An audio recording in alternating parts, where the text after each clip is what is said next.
Bismillahirrahmanirrahim. Assalamualaikum warahmatullahi wabarakatuh. Alhamdulillah, puji dan syukur kita kembali lagi pada tema selanjutnya yaitu pemanfaatan internet dalam pendidikan agama Islam bagian kedua. Oke, sebagaimana kita tahu bahwa pada dasarnya ketika kita mempelajari internet sangat banyak sekali manfaatnya yang perlu kita manfaatkan di dalam dunia digital pada hari ini. Sebelum ke sana, mari kita bersama-sama apa itu internet. Internet dalam bahasa Inggris artinya interconnection network, jaringan yang saling berhubungan adalah sistem jaringan yang komputer yang saling berhubungan secara global dengan menggunakan paket protokol internet TCP, IP atau menghubungkan perangkat di seluruh dunia. Oke, yang menarik dalam kajian ini adalah ketika kita berbicara soal peran dan manfaat internet dalam pendidikan agama Islam. Pertama, tentu ya bahwa internet apabila dikaitkan dengan dunia pendidikan dalam arti khususnya pendidikan agama Islam ini sangat signifikan sekali. Yang pertama adalah sebagai sumber informasi. Sebagaimana kita tahu sekarang itu kita bisa menggunakan aplikasi-aplikasi yang berkaitan dengan pendidikan agama Islam ya. Apabila kita berbicara soal tentang tafsir, misalnya fi kutubus syamilah, di sana ada. Kemudian juga kita bisa melihat juga di aplikasi-aplikasi digital lain tentang pembahasan masalah eh, Al-Quran, hadis, tafsir, sejarah dan lain sebagainya. Intinya, peran manfaat internet dalam dunia pendidikan, dalam arti pendidikan agama Islam, yang pertama adalah memiliki manfaat sebagai sumber informasi. Yang kedua adalah media pembelajaran tentunya. Karena kita bisa melihat daya tarik daripada eh, menyajikan proses pembelajaran agama Islam ini sangat menarik dengan berbagai macam aplikasi. Misalnya Bandicamp, misalnya PPT dan sebagainya. Ini bisa kita membuat semenarik mungkin, seinovasi mungkin. Artinya, yang kedua adalah bahwa internet memiliki peran sebagai media pembelajaran. Yang ketiga adalah sarana komunikasi. Nah, dengan internet kita bisa berkomunikasi, bertukar pikiran antar guru, antar siswa, bahkan dengan pakar agama. Kita bisa langsung, misalnya pakai video call, ya, pakai media-media yang lain, kita bisa. Ini sangat berperan penting sekali. Oke. Kemudian yang perlu kita ketahui lagi bahwa ternyata peran aktif ya daripada proses pembelajaran tadi. Misalnya contoh nih, ini sebagai salah contoh materi PAI kelas 10 ya. Kita pakai aplikasi nih yang berbasis ICT ya. Ini sebagai salah satu contoh manfaat internet dalam pembelajaran PAI.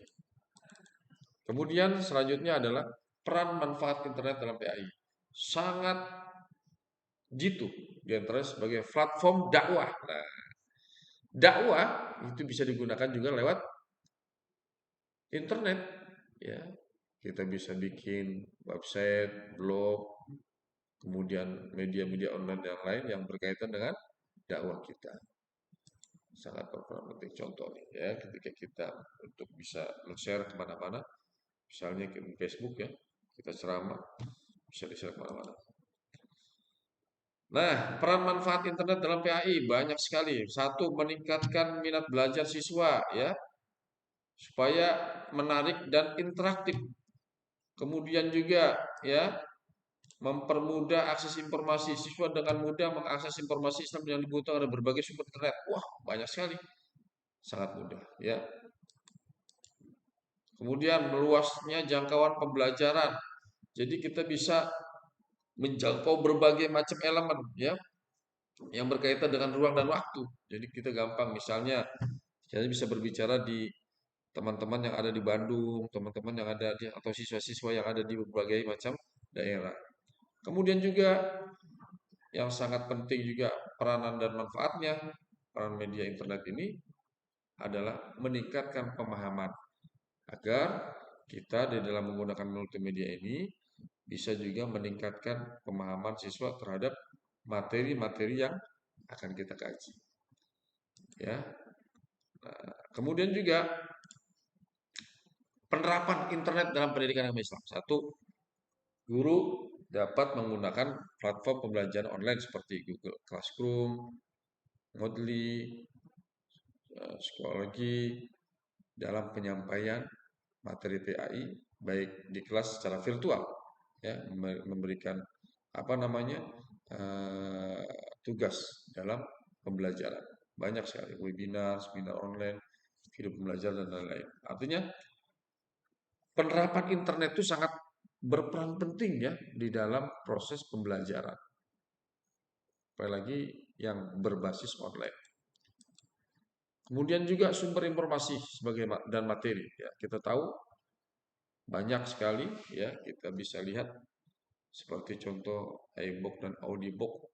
Banyak e-book yang menampilkan tentang Islam yang bisa diunduh, didengarkan dan di apa namanya sebagai bentuk bisa tanya jawab dan lain sebagainya. Kemudian sebagai media dakwah itu sudah kita terangkan seperti podcast, menyediakan apa namanya ceramah-ceramah baik di Facebook, Instagram, Twitter, ya, sangat berperan penting sekali.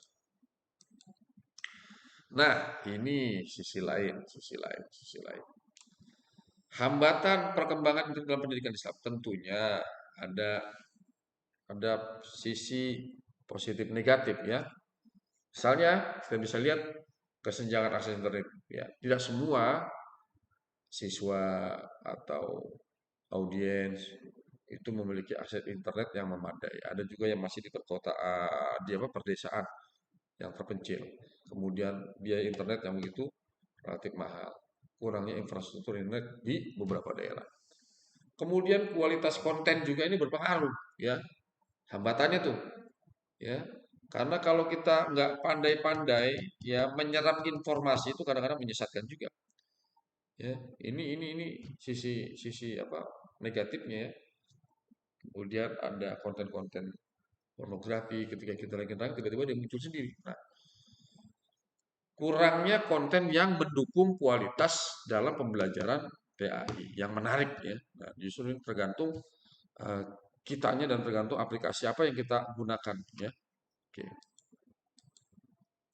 Kemudian keterampilan literasi digital. Nah, kita masih banyak melihat beberapa siswa atau beberapa audiens yang lain yang memang mereka gaptek ya di dalam menggunakan media-media digital.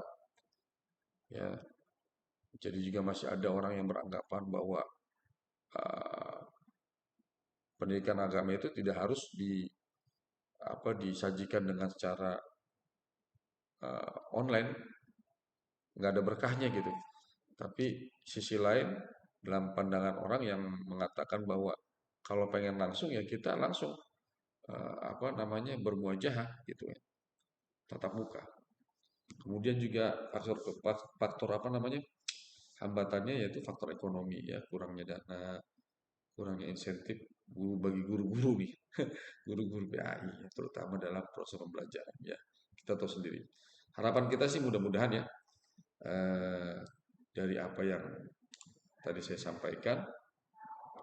Jadi kalau bisa diambil kesimpulan bahwa ternyata kita tidak bisa menafikan bahwa dunia teknologi pada saat sekarang ini memberikan sebuah celah, memberikan sebuah alternatif agar kita bisa menggunakan media-media internet itu sebagai sebuah proses pembelajaran, ya.